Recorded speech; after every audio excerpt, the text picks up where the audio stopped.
Okay, we're really fortunate tonight to have Noor Abaddy give us a presentation on the work that she does.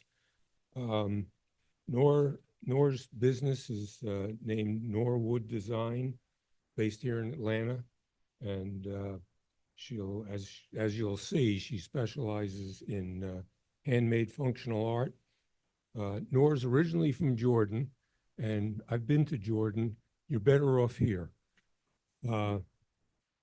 She's lived in Atlanta for 20 years with her husband and two boys, ages 18 and 14.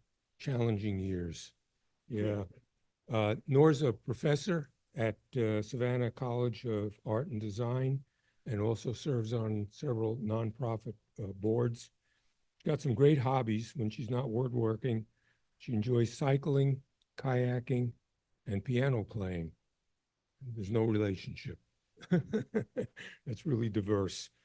So anyway, I'm going to introduce Noor, and she'll walk us through some of this amazing art. So. Hello. Is it on now? Can y'all hear me? All right, good afternoon, everyone. Thank you so much for the warm welcome. I am very honored to be here today, actually, speaking in front of skilled woodworkers. I've been doing this for less than 5 years. So I feel actually humbled to be sharing my work with you. And besides sharing it, actually, I am looking for insights and, I don't know, any kind of advice that you might have. And I'm just excited to be with you today. Special thanks to Doug. Thank you so much for encouraging me to join the Guild. It's a very warm, I would say, environment. And thank you for inviting me to speak today. Truly honored. All right, everyone. So my journey in patterned plywood. Let me see. I'm going to put my device over here. I'm a professor, as it was mentioned, so I will have a teacher's voice. So I hope that you are able to sort of put up with that. The title of my talk today is Lines and Layers, the Art of Patterned Plywood. I actually had the pleasure of meeting Michael Alm. I don't know if you're familiar with Michael Alm, but he's big on YouTube. He is the person who actually sort of invented creating patterns with plywood. And I met him at the Workbench Con early this year. So I think that it's a great opportunity to meet all the people that you look up to and watch on YouTube. I was going to introduce myself, but I feel like I was introduced already. My shop, I finally managed to get my shop set up last year. So I'm sitting, you can't really see it, but I'm sitting on the miter saw bench that I built. I feel very happy with it. And again, I'm a mother, I'm a wife, a professor. I'm originally from Jordan, so born and raised in Jordan, and I came to Atlanta 20 years ago, and I call it home. I have two boys. Omar, who had just started, he's a freshman at university doing material engineering, and then Ahmed, who is 14 years old. And my husband actually graduated from Tech. He has his PhD from Georgia Tech, and we live in Brookhaven. Go Jackets! I did not grow up. I heard some of you mentioning that you took woodworking classes at high school. I did not grow up with anybody who's actually doing woodworking. I believe that I visited a carpenter a couple of times because we needed them to build shelves for us or a bed or whatever. And the wood shop that I have experienced then looked nothing like the fancy workshops that y'all probably have seen or have, or it was very dusty and old and rusty, but it got the job done. I don't know why I started liking working with wood and wanting to do it. I just know that as a child, the sound of wood like this was very attractive to me. Like I used to play with blocks. I played with dolls and all, but I also used to play with blocks. And what was very, very captivating for me is the actual sound. And then I came to the United States and I feel introduced to a lot of crafts and people actually doing things with their hands, like building things. And I'm not used to that where I come from. So I thought I'd try it. I'd say maybe 6 years ago, I wanted to build a farmhouse table, dining table. which I saw at Pottery Barn, but it was very expensive. And then I discovered that we have a miter saw, a Makita miter saw in the basement.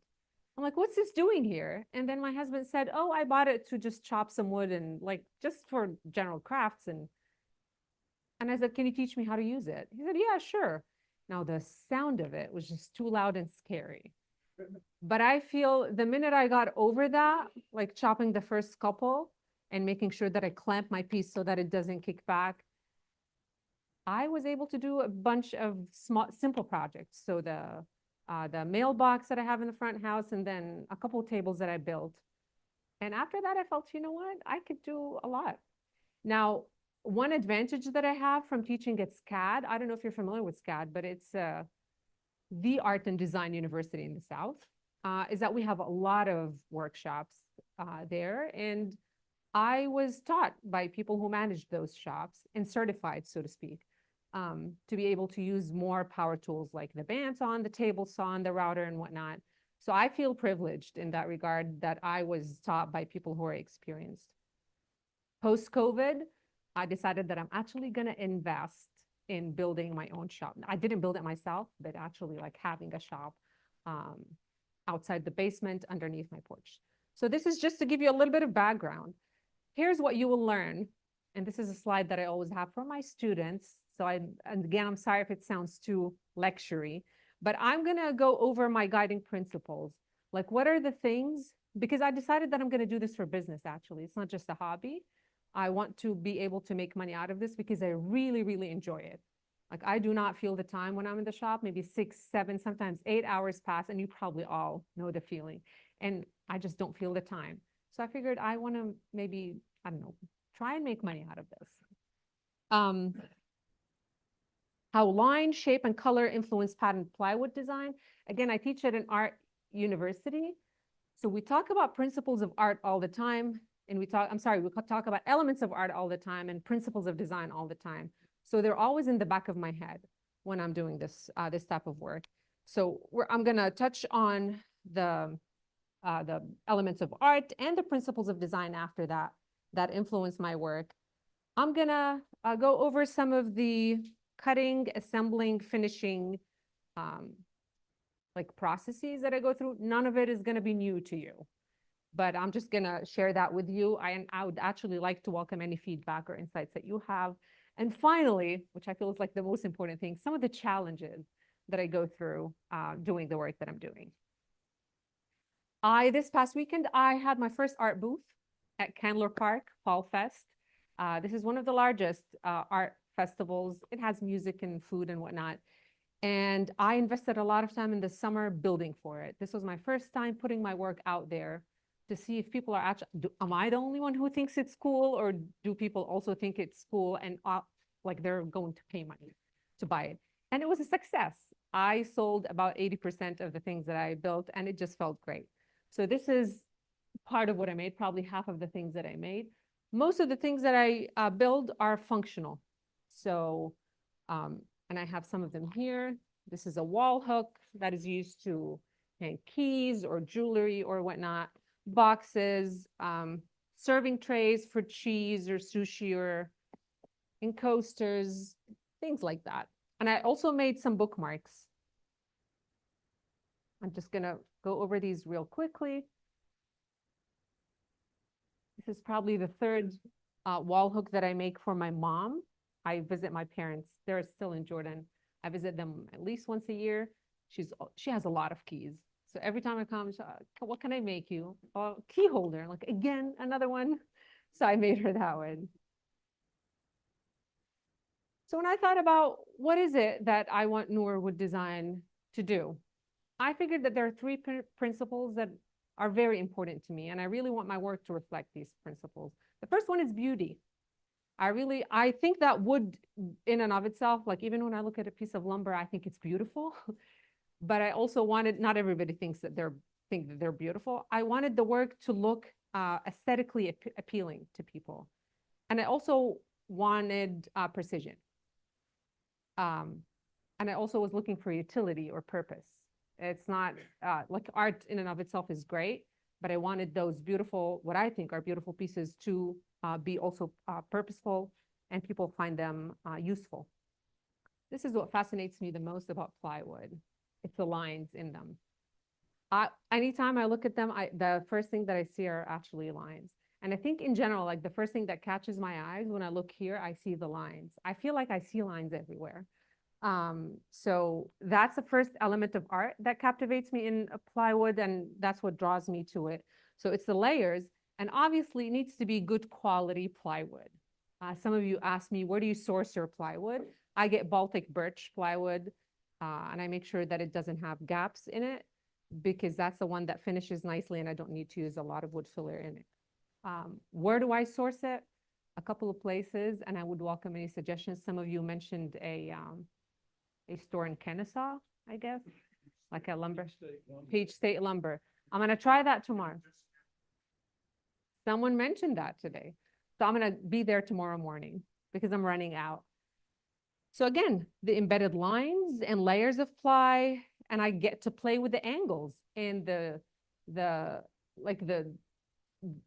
what am I trying to say? Like the shapes that I get out of just playing with the angles are almost infinite. So you get different angles that end up with different shapes, and then you assemble them differently, and you can have a bunch of options. And I find it fascinating how those small changes in angle can really completely transform the look and the feel of the pattern. Now, the second element, and I don't know if you can see that clearly, the second element of art is shape. So the first one is line, the second one is shape.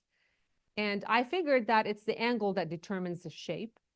So I love experimenting with different geometrical shapes. My first experiment actually wasn't with 30 degrees. 30 degrees was the hardest to cut for me, and I'm going to show you the jig that I built in order to make it.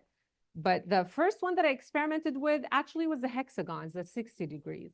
So let me see if I have any example. I think I found some leftover 60 degrees. Now for 60 degrees, you can make, I start with my building block. Let me show you how I start. And then the 45 degrees. These are the four, let me see. These are the four angles that most of my work is based on. For the 60 degrees, well, let me start with the 45 because I have longer ones.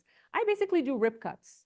So on the table saw, 45 degrees, rip cut like a miter. I make two and I glue the miter. Well, you can't really see it here. Here I added, I want to say that this is cherry, but I could be wrong. I glue it, wait for it to cure, and then sometimes I accent it, like I fill the miter with a piece of hardwood. I had to make sure that the miter is glued really tightly so that to avoid gaps. So this is what I start with. Looks something like that. This is Purple Heart. With the 60 degrees, there's so many, I know this is a small piece. 60 degrees, there's so many things that you could do with it. Like for instance, this is 3 strips of wood versus 2, the trapezoid. And I also tried making a rather dangerous cut with this one. It wasn't very successful by making a triangle instead of making the parallelogram. This one over here, you might want to pass it. So many gaps in this one. Any suggestions that you have for me to make that one accurate would be great. So the 45 and the 60 were rather straightforward, right? So the table saw, you just adjust it. But then for the 30 degrees, which I find probably one of the most fascinating, I had to build a jig for it because your table saw doesn't cut it cute. So the jig that I had to figure out, these are my 30 degrees. You've learned the key to woodworking. Which Jigs. is jigs, right? Like I'm building more jigs than making actual stuff. So I'm also working out here. So you probably, maybe many of you have made that jig. I had to actually figure it out. So I had a piece that was cut at 30 degrees, and I put it next to my blade. I'm like, what do I have to do in order to make that cut? I'm like, I have to raise it in an angle like that. Okay, what can I do? So I'll build something that is stable and it has a runner, put a fence on it, and then support it here. So that's actually what I do. Now, after I built it, I realized that it's not 100%. This is raised, by the way, 15 degrees. So 15, and then I tilt my blade 45. I love geometry. I don't know if you haven't figured that out already. Just love geometry. My father is an engineer, and geometry like was my game when I was at school. So anyway, so 45 degrees and raised the piece by 15 degrees. So I was left with 30 degrees. After I built it, again, the problem is that your angles are not always 100% accurate. So I figured that actually my miter needs to be at 45.5, not exactly at 45, to make it a perfect 30-degree cut. So most of my 30 degrees over here, no, that's fine. Most of my 30 degrees here are really clean. They're actually cleaner than my 45s and cleaner than my 60s. I don't know why. So, okay. So the shape is the second element. After building a bunch of creating a bunch of patterns with plywood, I would actually welcome any questions or suggestions throughout so that I don't feel like I'm lecturing too much. I've been lecturing since 8 a.m. today. I do not mind the monochromatic look of this. That's what I find the most mesmerizing. But what I figured is that a lot of people would like to see some color with wood. So I'm like, you know what? Color is another element of art. So let me go ahead and experiment with that. Purple Heart was the first hardwood species that I played with a little bit. And I figured I can experiment with different variations and different combinations. The first combination was the 45 over here. And then I would add a square piece of exotic wood, and that would add interest. And then the other one was actually the triangles that you have. I thought I'd mix and match with the combinations. At some point, I decided, and I forgot to bring that piece with me. It's a piece that you like. Was adding some another layer on top of the piece that you see over here. When you glue it together, it looks, say again? It looks 3D, right? The other thing, so let me see what I have. That's just exactly, it doesn't, I actually don't think that it's gonna break. It's well made. I know, right? But that's the sound that I like. That's the sound that it sounds like music to my ears. I have not used dyes so far. I might experiment with plywood that is made out of colored actually sheets. I think it's fascinating, but I won't use it for things that you will put food on, basically. Noor, since you're talking about that, there are people who use what's called skateboard plywood. Right, right. With multiple layers of color. I've seen that. I just don't know where to source it.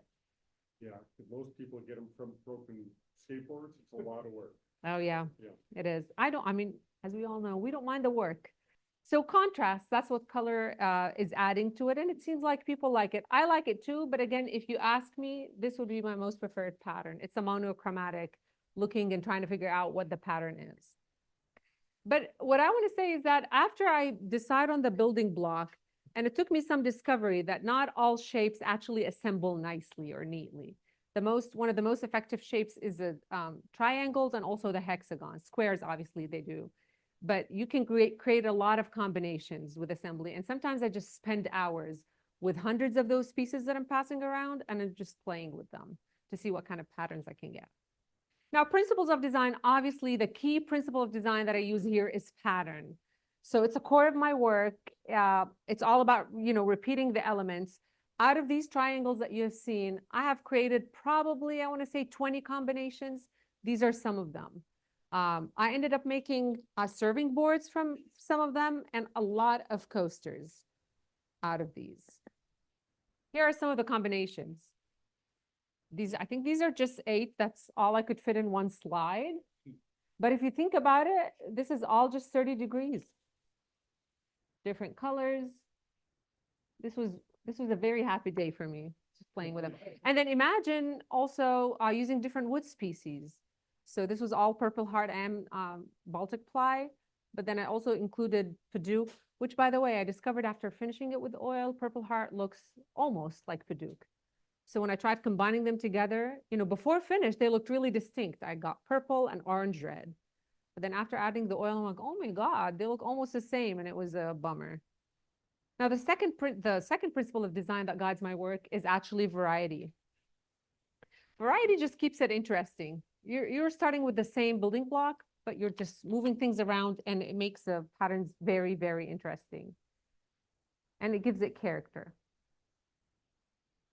And again, variety, I play with shapes, I play with arrangements, and I also play with colors. These are the first coasters that I built over there. And these are the serving boards that just got sold out. People like them and they like the fact that they're long. The last principle of design, again, is adding contrast. I figured that wood by itself, it doesn't look the most attractive. I added contrast, again, by combining exotic woods with the pattern, but then also I started playing with the pattern a little bit. And not having 100%, what do you want to call it?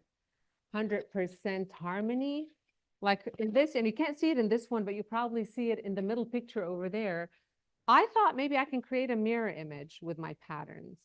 So one side would be slightly darker than the other side. So I would use purple heart, and then on the opposite side, I would use maple, for instance. And I found that to be very interesting. I really liked it. And I think I'm going to continue doing that more often. So I have not done any carving yet. Give it to Doug and do carving. I have not done carving yet, but probably with some of the boxes that you've seen, I decided that contrast cannot or may not only be introduced by adding a different color, but could also introduce by adding some dimension. So those small pieces that you see here, I actually chamfered them piece by piece, adding 45 degrees, which came with its own challenges.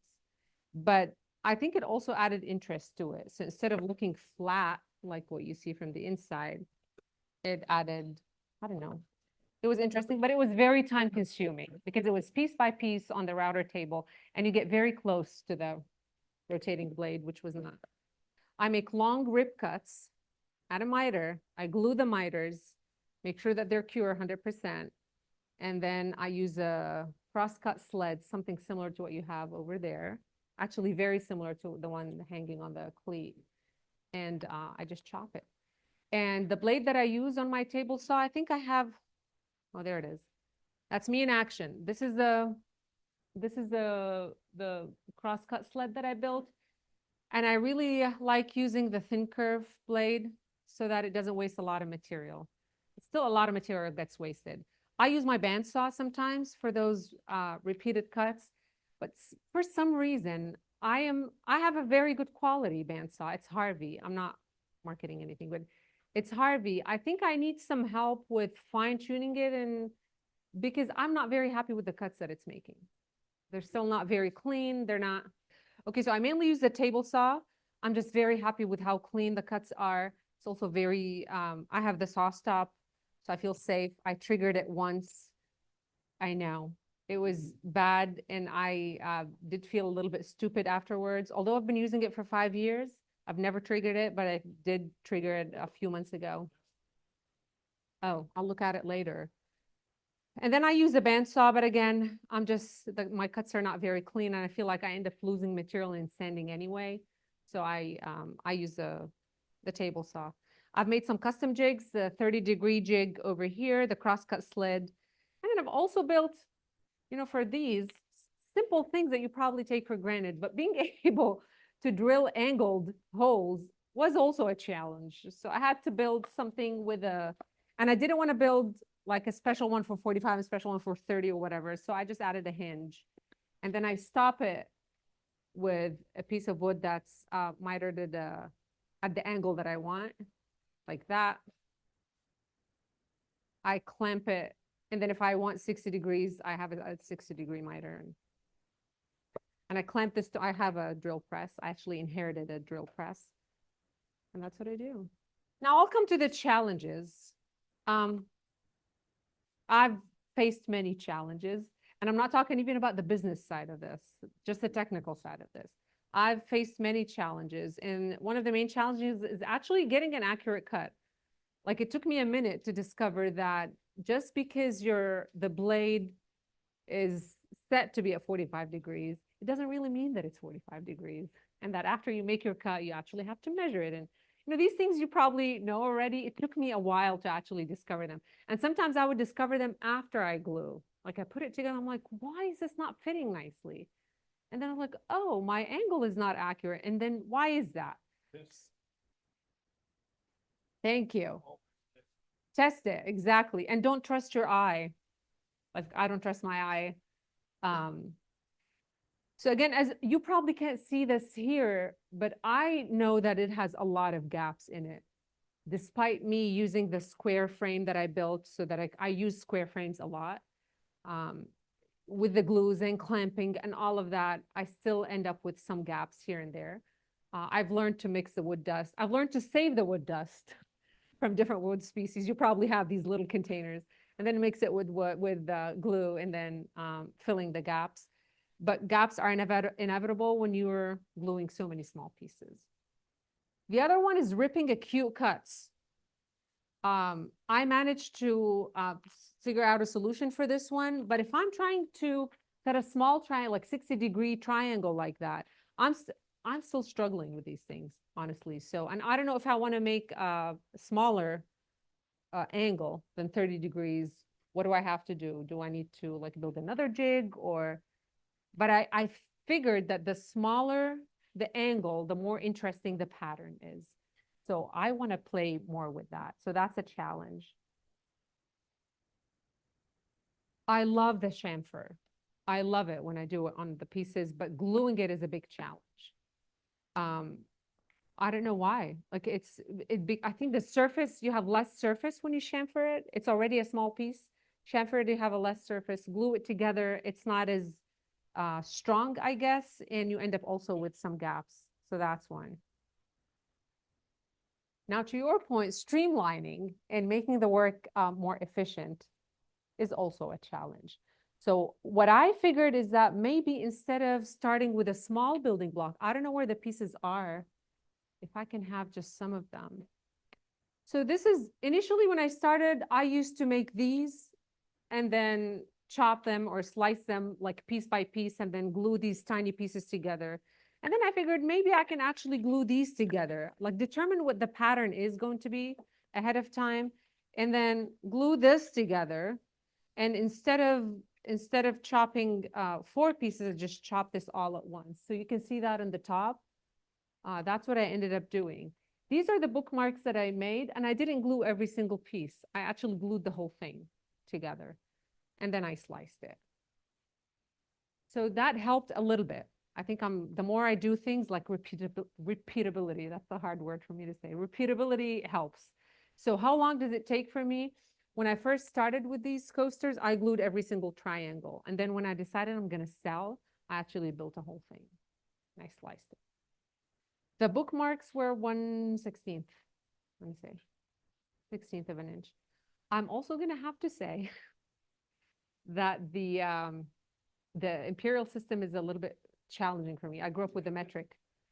And it took me a while to discover, like, why would somebody use 8ths and 16ths and 30s? It's just more difficult. 10 is much easier. But I got accustomed to it. So yeah, 1/16. It started with thicker, but then with a lot of sanding, I ended up with, and I feel like it's nice. That's a good question. So I was talking to my sister and she was like, well, just use metric. I was like, guess what? All the rulers that you buy are inches. All the tools that you buy are inches. And then the thicknesses are all inches. It's like, you can't really, you don't, like, I don't live in what do you call it, like a vacuum or bubble. Can you tell us a little bit about your safety protocols? So let me go back to this. I mean, this is the shortest, the closest that I get to the blade. When my piece gets that long, I move to the bandsaw immediately. I don't get too close. And I have the stop, like me and my husband had that discussion before I even started my shop. He said, we either save and buy the saw stop or we're not buying it. We have children, it's you, and we're not risking it. So, and you're still new to the whole thing. So, so the saw stop is one. I mean, I do wear my goggles all the time. I took the training. I mean, what else? Have you used toggle clamps? They hold stuff To down. clamp them? I do. I do sometimes, On yeah. little tiny pieces, you can use a toggle clamp, keep your fingers away from it. Sure. and stuff. That's a good advice. I mean, I do have the T-tracks for them, but I didn't use them yet, so.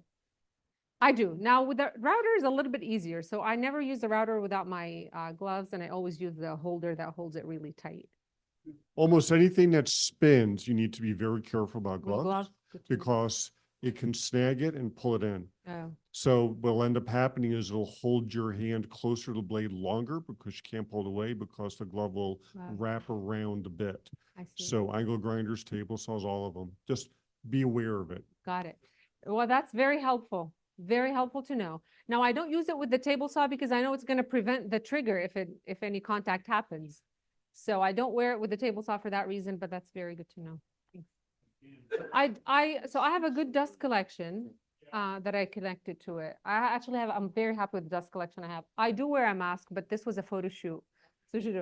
But I do wear a mask all the time.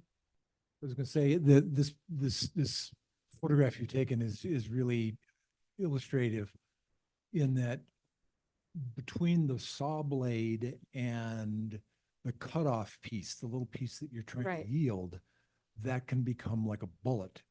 Because when you pass through it, if it shimmies or wiggles at all, the blade will catch it and shoot it out somewhere. So that has to be fixed to the fence in some way. I know somebody mentioned a toggle. You mean the piece that I'm cutting off between the Yeah, stopper and the- needs to be fixed Yeah, on a cross cut? yeah, sled? yeah, because again, the little piece that looks like it's about an inch wide is free, is loose as It soon as you actually cut through. needs to be free on a cross. I know, but what happens is that it can vibrate and the blade will catch it and it will throw it like a projectile. Right. That's the thing. That's So I push dangerous. against the stop, but So, for those who weren't hearing on Zoom, we're talking about how to prevent that from flipping. What a lot of people will do is they have a stop similar to yours, but it's a flip up. So they'll have the stop in place, they'll slide the wood up against it, okay. like you are, hold the wood down, like you are with your left hand there, flip the stop up, and you can make the cut. And when you do, it's set exactly where you want, but the wood will no longer be able to bind between the blade the and your stop. Mm. So it's a little extra step because you're stuck having to keep flipping the thing up and down. Mm. But it's one of the ways which some people do it. And I've seen other clever things which are even quicker than that. Right. That's one I just happen to be aware of. On the miter saw, it's a little easier, but I was thinking, I do that with my 30-degree cuts. So what I do here is that I clamp my stop to the fence, but it's a short one. So I just determine the thickness of the cut that I want. It's a little short, but then by the time it reaches the blade, it's away from the stop. So So- it's not, Since you mentioned it, on the chop saw, what I do when I'm doing repeat cuts is I just take a couple layers of tape and put it down and use that as a stop. When I slide up against it, it will stop right where it needs to be. You could do it on this fence as well. If you were just, instead of having a big thick stop, just have a very, very thin Thin. one. oh, I like, What'll happen is, even if it binds, it only binds for like that little teeny bit, like a Yeah. 16th of an inch, and you're much less likely to have it kick back on you if I you like use a that. very, very thin, low stop. I want to take notes. This is all what I have prepared. So I would love to welcome questions, suggestions, feedback. I actually have a question. If you So- can repeat it because I don't have the microphone. Okay. Your glue up, when you're gluing up your blocks, Yeah, what do you use to clamp them together and keep them aligned? But you got long alignments. I do. Yes, So- like you, when you do your coasters, you make a long tube? I make a long tube. Right. This but is how a do little you- bit easier. So different things. So the question here is about the glue ups. How do I make sure that it's nicely clamped? And I wish I included photos for this one. But for these, the first step that I use is basically just a masking tape. But then after that, it's a bunch of clamps together, a bunch from all sides. Same for these. So many clamps from all different directions. Sometimes I feel like I use all my small clamps for this. Now for smaller pieces like this, I use a square frame that I built. And I glue them against the square, the 90 degrees. And then I use a bunch of, again, other square long pieces, and I just clamp them to the frame like that. I've seen other people using like wedges. I haven't used that yet, but I might.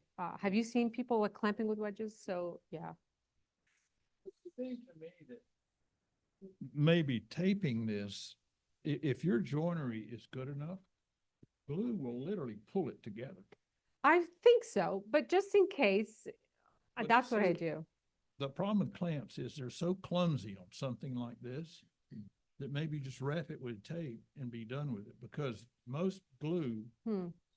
I used to build cabinets and I would clamp them together. The next morning, the clamps would be falling off on the Yeah. floor, and it took me a while to figure out what's going on. Well, the glue was pulling the cabinet Together, together, so it become loose. and they just fell off. Yeah.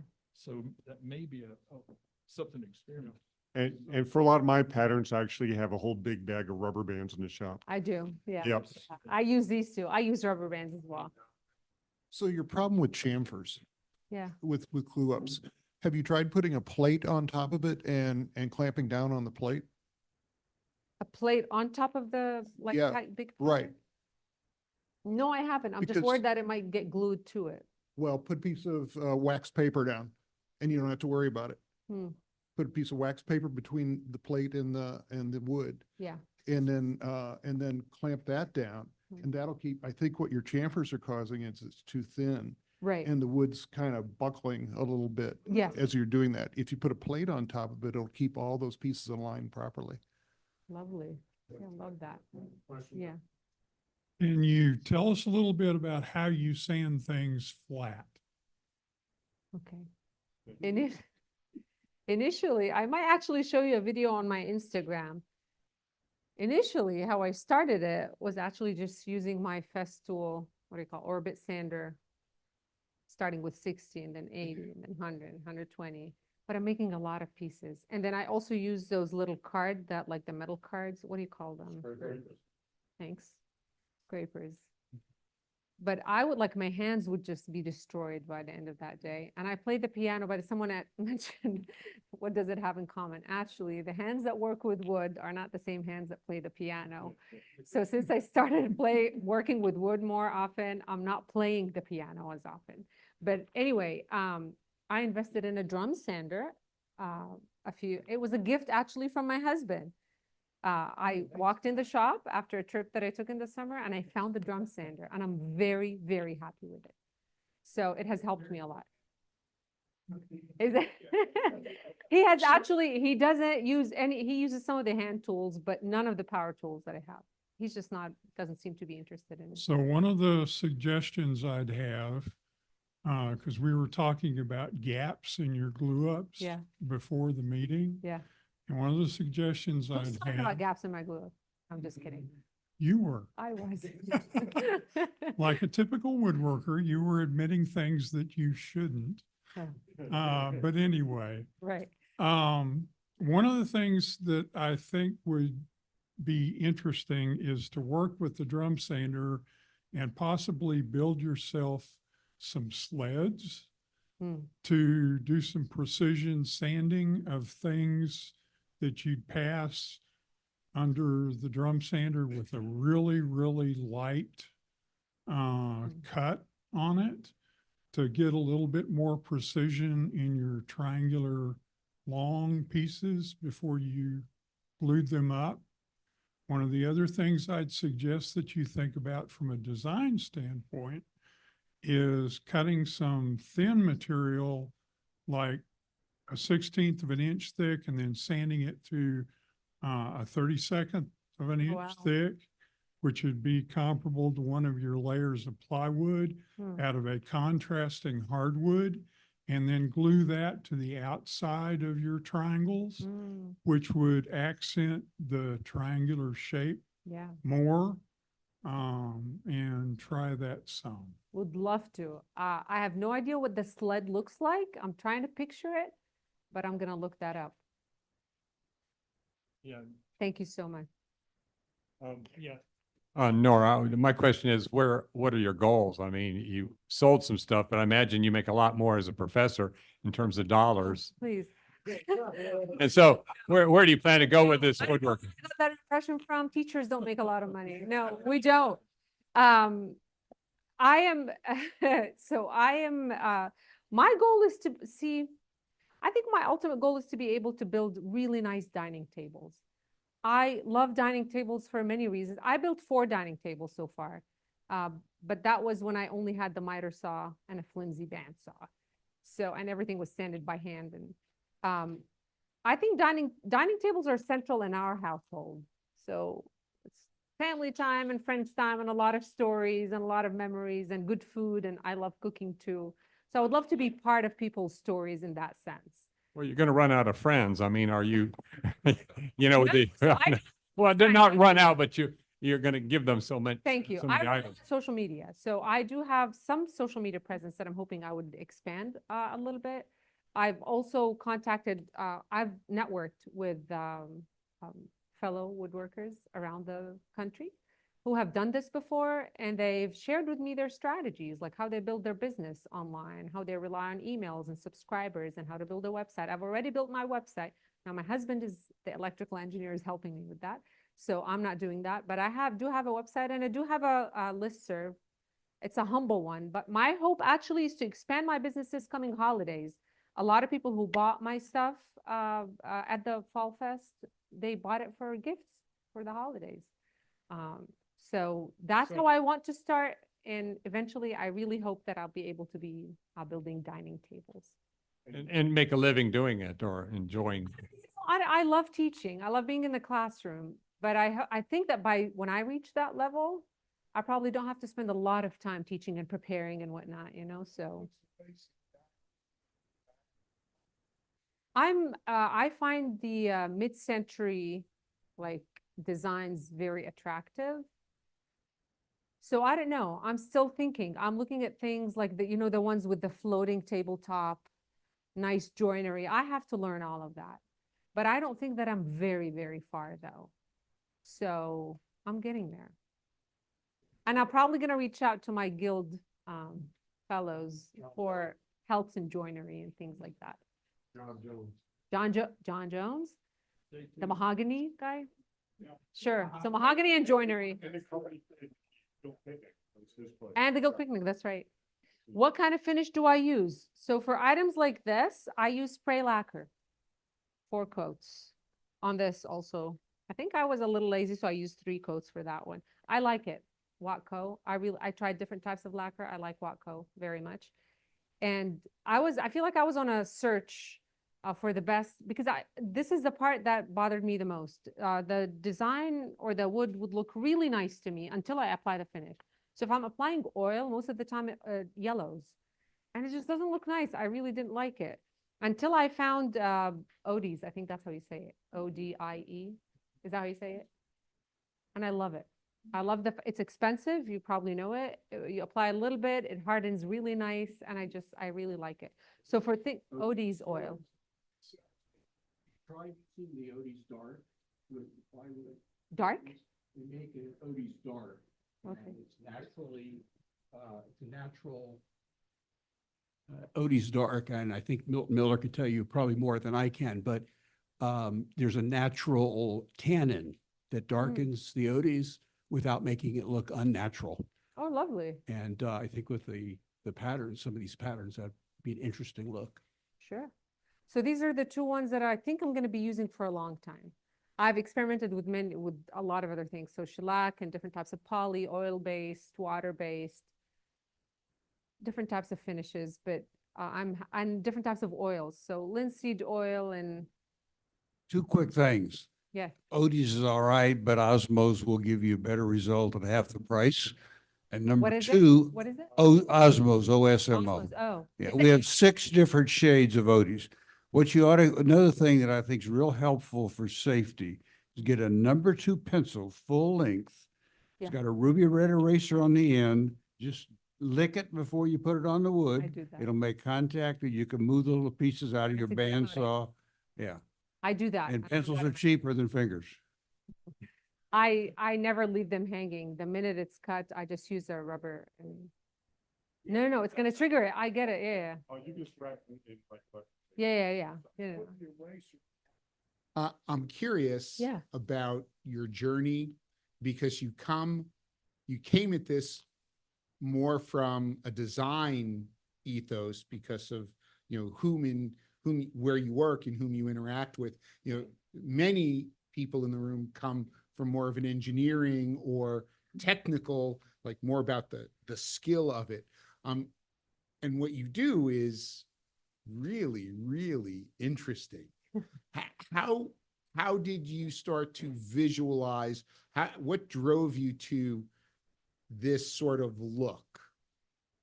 I mean, I wish I have a straightforward answer to this. I've just always, as it said at the beginning, always been fascinated by lines and patterns. As a matter of fact, I do teach in an art and design university, but I'm like by trade, I'm not a designer. I'm a linguist. I studied linguistics, and the research that I did in grad school was studying patterns in language.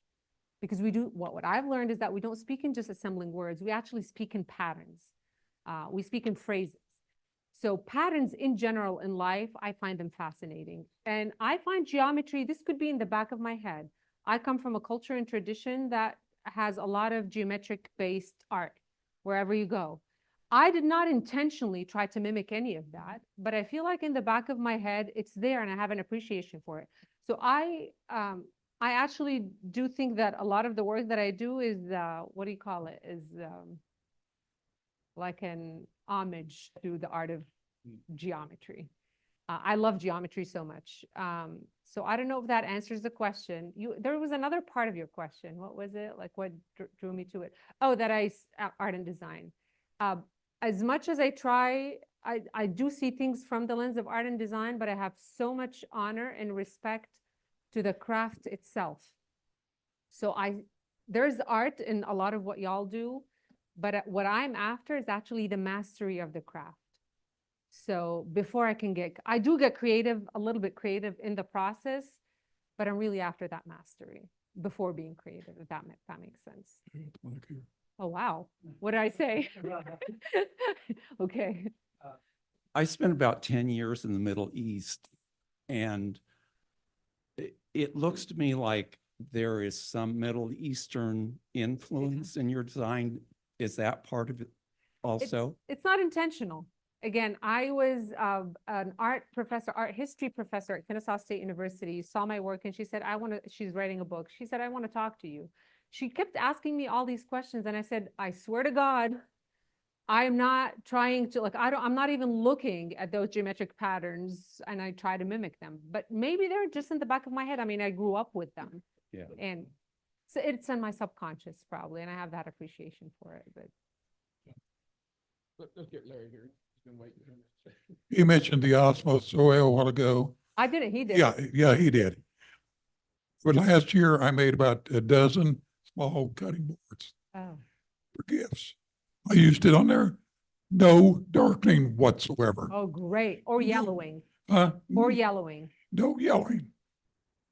The maple looked like maple. Purple Heart, like Purple Heart, did not change colors. Oh, wow. No darkening whatsoever. That's very good to know. Very good to know.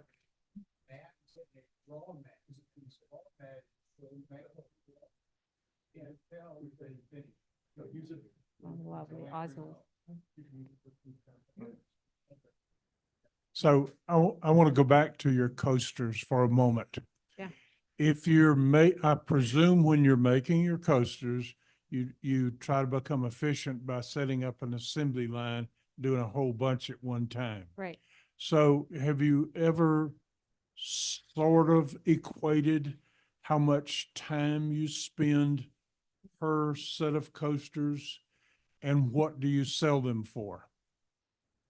I decided I was pricing your items. I don't know how many of you sell your items, like your work. Pricing is really very, very difficult. And it depends on who your audience is. The festival I was in, a lot of people, I figured there were some woodworkers, but they were not doing a lot of like small cuts and things like that. I had to lower my prices a little bit so that I'm not significantly higher than that. I ended up selling for like 2 for 25 and 4 for 45. Initially, I had it 4 for 60 and 2 for 30 or something, or 50, 30, something like that. Time-wise, I'm trying to dodge the question. You keep asking, I don't know. I don't know how much time it took. I actually don't know because I was working on multiple pieces at the same time. But I want to say that the first picture that I showed you over here and this is probably 60, 70% of everything that I sold, 60% maybe. Come on. This one, this is about 60%. It took me 4 weeks, average 5 hours a day, because that was in the summer and I wasn't working, to build all of these. And this is 60% of it, so maybe 40% more. How much do you make per hour? As much as Good question. Good question. Not enough so far, but I was very happy actually with the reactions of people. I was very happy that people were not just finding it cool, they were willing to pay money for it. One of the best remarks that I heard in the festival, one woman came, she didn't even look at my face. Look, oh, that looks unique. I need to get a gift for Joan for Christmas. She will like this. Wrap one for me. And I'm like, sure. And then she went, and then she came back. She never looked at my face. Like but she just thought it was unique and worth paying $100 or whatever. And she got the rest of it. She took a tour around the festival, another 150 booths. She came back and she said, yeah, I'm going to get the rest of it. So I was like, when they come back, right? I know. And that happened maybe 3 or 4 times this past weekend. So for me, this was the most valuable thing. So I will tell you that, I usually don't keep a piece of plywood in my shop, so. it's just However, the lowly piece of plywood, but you've kind of opened up my eyes to, possible. what you can get out of it. Yeah. It's just, I had never thought that you could even do this kind of thing with plywood. I'm glad. Yeah. I'm glad. Thank you. I think we have about time for a couple more questions. Are there any that we didn't get to? Probably 1 or 2 more questions. Was that fascinating? We have one more here. Okay. Where's the lens? The big board. This? No, he said the coasters. Yeah. Yeah, anything. He said you want them under the. Sure. Whatever. I think John's gonna be your competition. Oh, I'd be honored, John. You have to teach me joinery though. Noor. Is he retired yet or not yet? While you're looking at those, you have one more question up here, John. Noor, it's really more of an observation than a question. Who's talking? Oh. Beside the boxes that are the honeycomb patterns, Yeah. they all have an element except for your charcuterie boards, I think you said. Yeah. Or those look like computer art, abstract art. Hmm. But almost all the other elements have like a kaleidoscope look Oh. to them. I love that. Thank you for sharing it. I love kaleidoscope. Turn it. That's right. It keeps love it, love it, love it. One of the things that I always notice about when a teacher speaks to a group is that we learn and enjoy it without really realizing that we're learning. Thank So you. My that students. was wonderful. That was absolutely wonderful. Let's hear it for Noor. It's my honor. Thank you so much. And I hope that I would keep in touch with most of you and continue to learn from you. So thank you.